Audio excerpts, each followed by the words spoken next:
Hey there folks, this is GreenXI welcoming you right back to Let's Play Higurashi. This is episode 149. In last episode, we made our way over to the Child Consultation Centre, picking Rika up along the way, making her a bit more positive at least, just to see what happens, even though she doesn't really believe anything's going to come out of it. So, let's see how it goes. How long are they going to make us wait? Most people seem to be free. They should let us talk to them. Those are just general office workers. We have to talk to the actual social worker responsible for the case. I wonder if they're busy because they have a lot of cases like this. I don't know. I wish they didn't have so many issues to deal with. This world is tragic. So many kids are being abused. After 30 minutes, they finally called my name. I wrote down my name at the registration, as Mion can't let them know she's from the Sonzaki family. I'm Maibara. My name was called. I went to the receptionist to find a uniformed older lady. She must be one of the office workers Mion mentioned. Was she really going to be the one dealing with us? Hello, Maibara-san. I see you're here with 4 other friends. How can I help you today?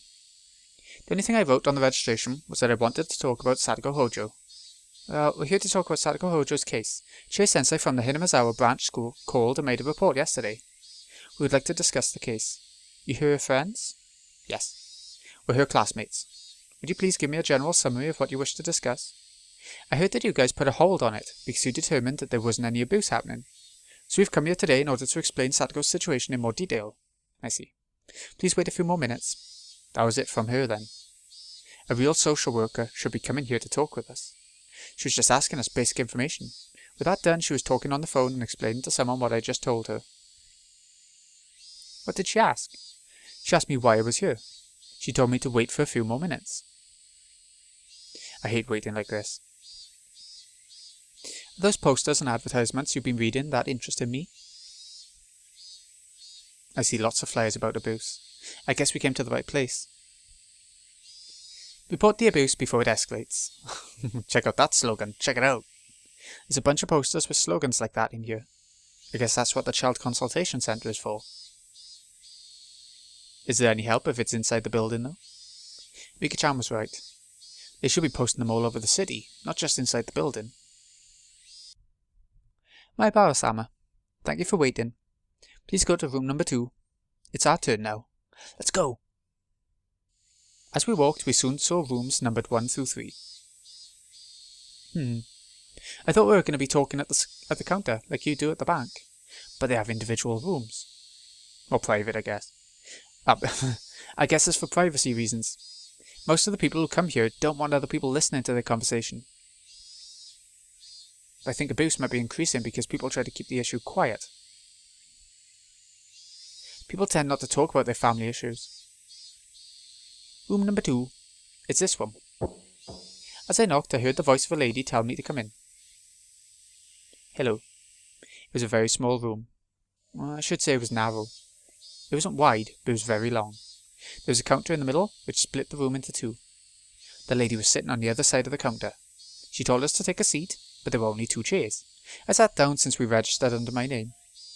Mion wouldn't sit because she felt that the Sonzaki sisters shouldn't be in the front. Rena tried to offer the seat to Rika-chan, but she refused too, so Rena ended up taking it. It was such a tiny room that it was better for us to take a seat. It was very cramped with the 5 of us. I'm sorry. 6 with the other... on the other side of the counter. Okay. I'm sorry, we usually expect to see the parents, so we only have 2 chairs. I understand that. So how may I help you today? Shall I do the talking? Well, students from the Hinamazawa branch school were Sadako Hojo's friends. The school reported that she was being abused to the Child Consultation Centre, and I believe that a social worker went to her house last night. We heard that he put a hold on her case. We're here today so we can explain to you how urgent the matter is. Mion nodded. Seemed like I was doing okay so far. What are you trying to explain to us? Will you please tell me? Well, I know it's only been 2 days since her uncle took her away, but it's only a matter of time before he starts hurting her. In fact, Sadako suffered terrible abuse at the hands of her uncle last year as well. We believe it's only a matter of time before that happens again. So we would like for you to save Sadako from her uncle before it does. But from what we understand, the Child Consultation Centre has decided to wait and see, right? You're going to neglect her? I can't believe that you left her there, just because she's not getting physically abused. Who's going to be responsible when she really gets hurt? Shion probably didn't like how politely I was speaking to her. She was already flaring up with rage at the social worker. It looked like Mion didn't want her to tear into her. However, she let Shion finish, as she'd get even more furious if we tried to stop her.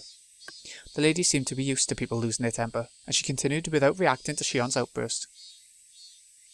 I'd like to make it clear that we are still working on a case. The results are still pending. We're not abandoning or neglecting her. Working on a case. They're not abandoning her.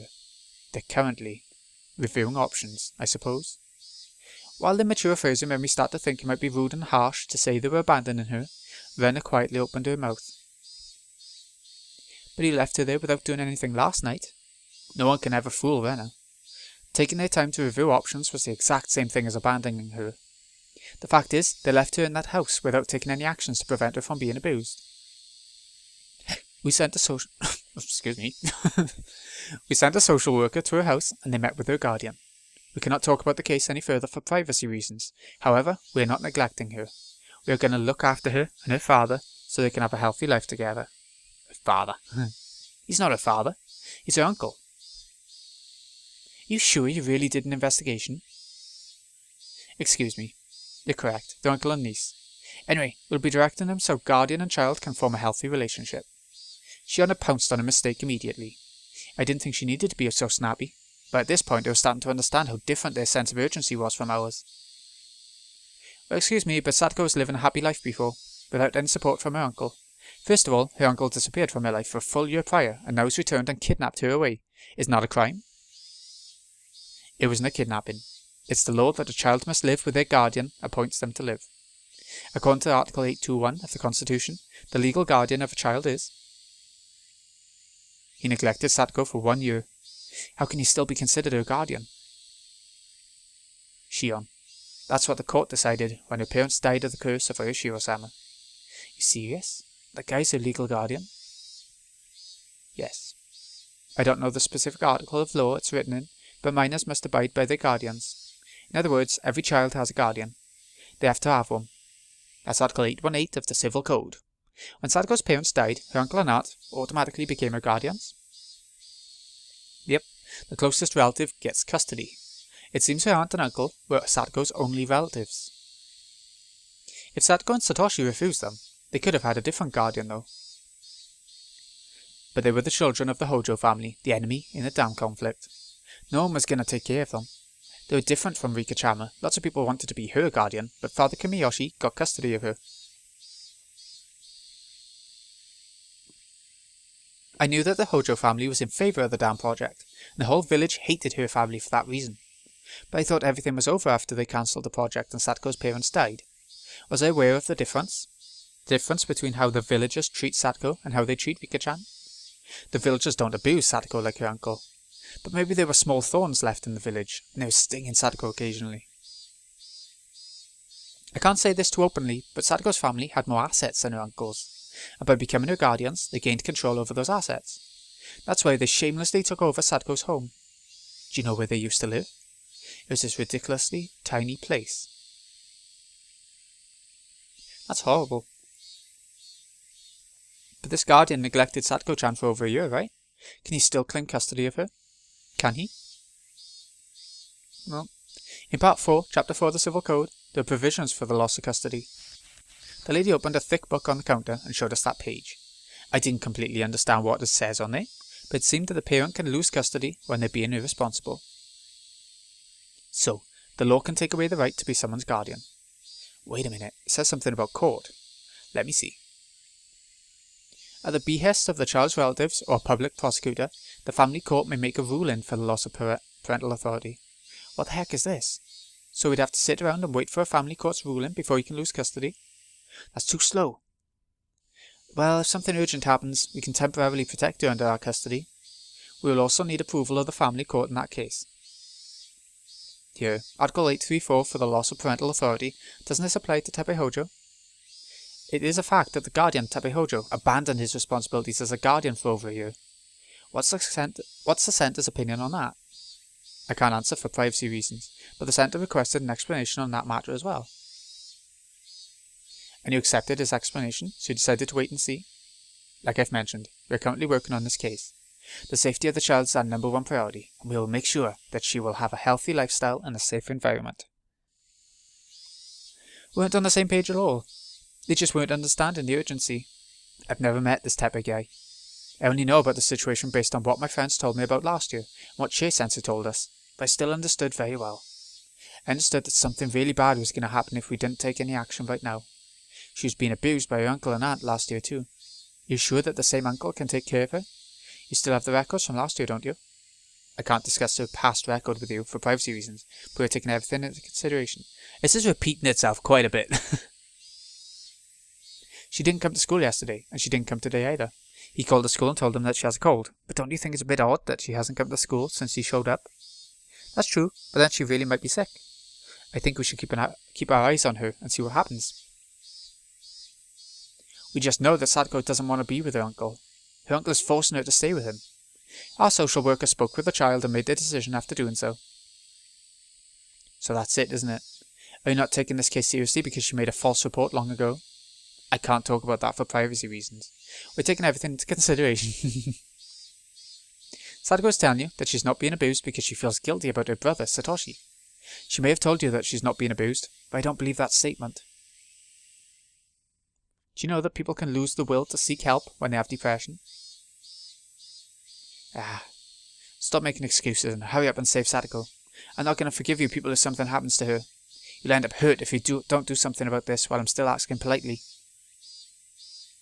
Stop it, Shion. You're making us look bad. I don't know what her uncle said to the social worker, but he's a violent guy. Please don't be fooled by him. I just wanted to make that clear. So please, speak with her social worker and persuade them to make the call to save Sadako at once. We ask that you do this for us. Some of us were getting emotional, but Mion calmed them down, and Rena summed it up nicely. I stopped speaking to see what she was going to say next. You mean her caseworker? I understand your concerns. I'll tell them that Sadako-san's friends, 3, 4, 5 of her friends came here and made an appeal to us. We'll continue to work closely on this case, so please let us know when you have further information. Thank you for supporting the Child Consultation Center. And thank you very much for sharing your valuable time with us today. That went well. We're still in Akanamaya. We're in the city park, devoid of playing children, staring vacantly up at the madder red sky in silence. I feel like they didn't really listen to our story. But they also didn't try to kick us out. She's probably just a person who deals with complaints, not the actual social worker that deals with Sadako-chan. That's why she was phrasing everything the way she did. What do you think about the whole thing, Mion? Well, felt like we were wrestling with a tree. We didn't get pushed or pulled. It was same as talking to a wall. That's not true. She said they will forward our information to the social worker. Like I said, she doesn't know Sadako-chan in person, so she didn't really have any stake in it herself. So, you think we accomplished something today, Rena? I don't think it was a waste of time.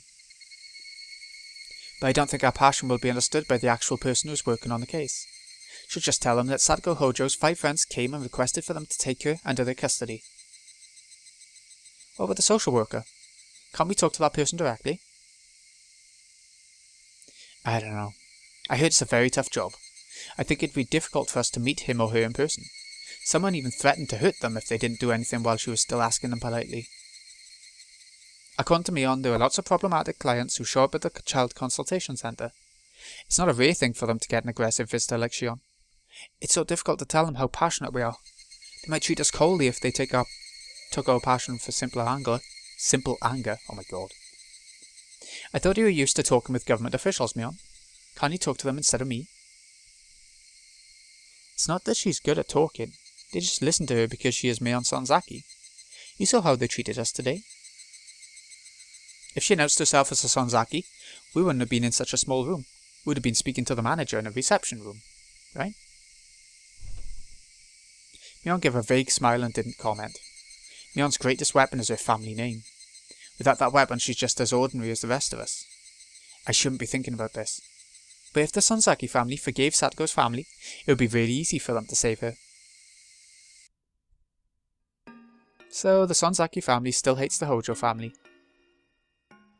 No one has publicly stated that we hate them, but it runs pretty deep. That hag of a grandmother is the one who hates the Hojo family. Her opinion hasn't changed since we were in the middle of the dam conflict. It's been so many years, but she still can't let go of the past. Stop it, Chi-chan. Sadako-chan's Sadako-chan. She's our precious friend. It doesn't matter what her last name is. Shion went quiet, and there was silence for a while. Rena was right. Just like how Sadako's last name doesn't matter, it doesn't matter what Mion's last name is either. The important thing is that our friend is being abused right now. We'd have to do everything we can to save her from that situation. We all looked up at the sky as we listened to the sound of cars passing by. We all felt hopeless. We had no idea what to do. Was what we did today going to help Sadako at all? It would have been better if they just kicked us out. That way we could have been angry with them. But after being treated politely like that, we had no choice but to back off and see what they were going to do. We were forced to just wait and see what happens. Everyone was trying to figure out what our next option was. I couldn't expect Chie-sensei to tell us that everything was taken care of at the Board of Education. That would be too good to be true. What should we do next? I muttered to myself, hoping that someone would respond with a good idea, but the silence reminded me that everyone was just as stuck as me. Keiichi. Miki-chan. I'm sorry. I was running my mouth off, but I have no idea what to do now. I don't believe this. Well, as I looked at her, I realised that the expression on her face was stronger than ever. You told Shion yesterday you didn't have a good idea at that moment, but you said you would figure out something. You told her to trust you. So I trusted you. I'm not going to believe it. I'm not going to believe that you would even mention that you had no idea. I'm not going to believe that. I could see tears in her eyes. Miki-chan was sure that I could do something about the situation. You said it. You said that fate is as fragile as a thin piece of paper. I'm going to believe your words. I still believe you. Because you can easily defeat fate. So, please help. Help us escape from this fate. Help Sadako. Help her. A tear rolled down from the corner of her eye. My heart was feeling the same way. Damn it, damn it, damn it. An innocent girl was becoming a prisoner of a tragic fate. She desperately needed help. I told them that they could trust me. In other words, that they could count on me. That they could bet on me. Betting is not an easy thing. If I lost, they'd lose their coins too. What does it mean to trust someone? It's about making a bet on that person. It's about betting a coin. It's about betting hope.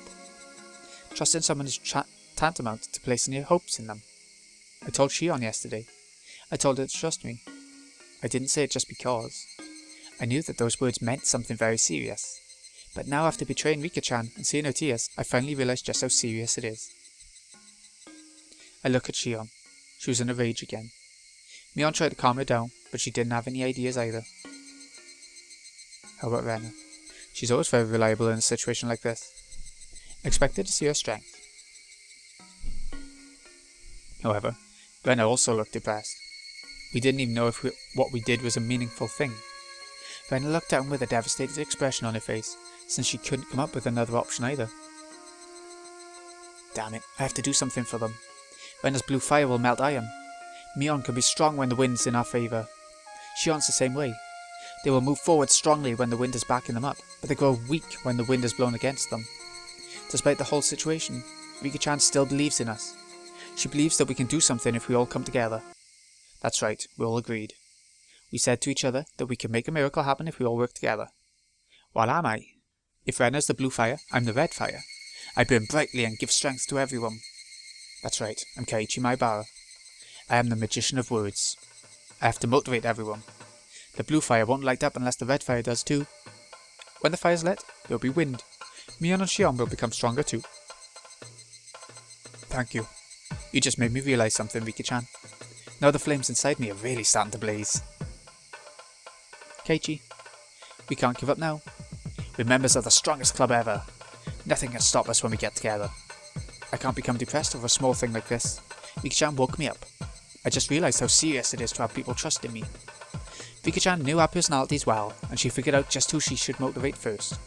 Whoa, we're starting to burn up. Hey Mion, stop being depressed. This is where we're supposed to get angry, man. Everyone looked at me with wide eyes as they turned at my powerful voice. They were both surprised by my sudden shout, and waiting in anticipation at the vigour of my call. More clearly I could see it. This was Keiichi Maibara's role in this club. I don't think we did anything at the Child Consultation Centre. Just like Rena was saying, they're just going to forward a small note saying that the 5 of us made a visitation. But being treated like that has lit the fires of our anger. You're right, it feels like they gave us the cold shoulder. We were trying to get them to realise how much danger Sadako is in. We have to fight now. We have no time to be sitting all depressed in the park. But Keiichi-kun, what are we supposed to do next? Don't tell me that you think we have no more options left. If this was a club activity, you guys would be losing right now. This is fun.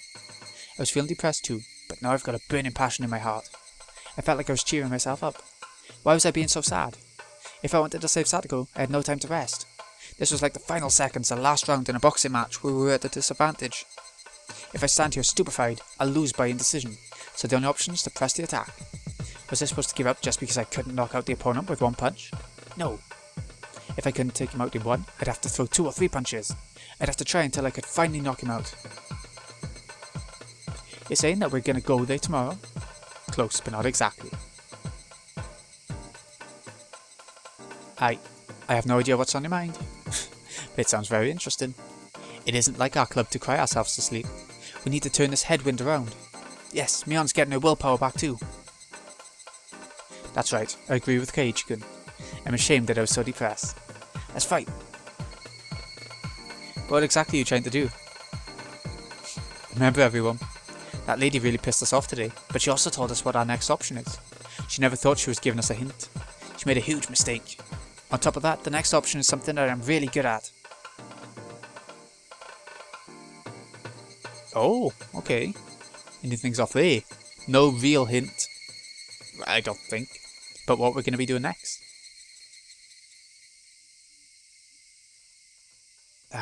New tips. Receptionist's note, the bank book, frustration. And the achievement, I don't know if you can see it, fire burning deep within is like a blue and a red flame, like in the, like in his speech. I quite like that. Okay, let's check out the tips. Tip number 1. Receptionist's note. No. No? Number? Date, yeah. Number. Subject. About Sadako Hojo-san. Visitor, Keiichi Maibara and 4 other friends. They are requesting protection for Sadako Hojo-san to save her from being abused by her uncle. Already being dealt with? I'm cleaning out the refrigerator, so please remove your personal belongings by this evening. I guess the one thing to take out of it is that it's already been dealt with? But it didn't seem like it was, because it was so hush-hush and privatised. Anyway, whatever you can get out of that one. The bank book frustration. Teppei suspected that Sadako was hiding more money somewhere. But in reality, she had none at all. Teppei had asked her how she survived until now, but she told him that she didn't have to use any money because she was living with a friend. Teppei had made some money off of illegal gambling. While he had some of that money saved up, he had no intention to use it on living expenses. However, there was no way Sadako didn't have the money. Teppei was convinced of that. Teppei's wife, Sadako's aunt, must have taken away the family bank book when Sadako's parents died in the accident. But her aunt also died last year and Satoshi is gone too. That means Sadako should have hidden the banknotes somewhere. However, no matter how much he threatened her, she told him that she didn't know anything about it. He continued to question Sadako, still believing that she was hiding it somewhere. He couldn't beat her because her teacher and the Child Consultation Centre would suspect him. So he wouldn't beat her. Instead, he spoke to her in a loud and violent voice, and broke furniture in front of her. Threatening people like that is Teppei's forte. However, Sadako continued to claim that she had no clue about the bank book. She didn't seem to be lying. After destroying the whole living room, leaving Sadako frightened like a scared little animal, Teppei finally believed that Sadako had no idea where the bank book was. In that case, where could it be? Teppei had 2 ideas. One idea was that his wife hid it somewhere in secret. The other idea was that Satoshi took it after his wife's death and hid it somewhere else. Either way, he was certain that it was hidden somewhere in this house. He told Sadako to clean up the mess he made in the living room and started searching around the house. Teppei was starting to get bored with Sadako. He'd heard that Sadako's parents had a lot of money saved up, but his wife had taken control of that money herself. Since his wife had been quite thrifty, he was sure that she left the bank book somewhere without using it. Once he got his hands on that money, he could move somewhere else entirely. Teppei was still acquainted with a few people from the gambling spot in Gogura. People he used to help out are still hanging around that area. They still owe him. They should at least let him crash there. It was great that Sadako takes care of all the chores around the house, but Teppei felt uncomfortable about being watched by both the school and the consultation centre. Not surprised. Teppei, all too aware that he's a man of violence, couldn't stand living with Sadako without being violent towards her. The more he suffered, the stronger his urge to beat up Sadako grew. Since Teppei only knew joy through forcing others who resisted to submit, testing to see how violent he could be before the helpless Sadako resisted him was something he was excited to try eventually. Still upset over the visitation by the school teacher, Teppei promised himself that he would destroy Sadako's life before leaving the village. Ah, how kind.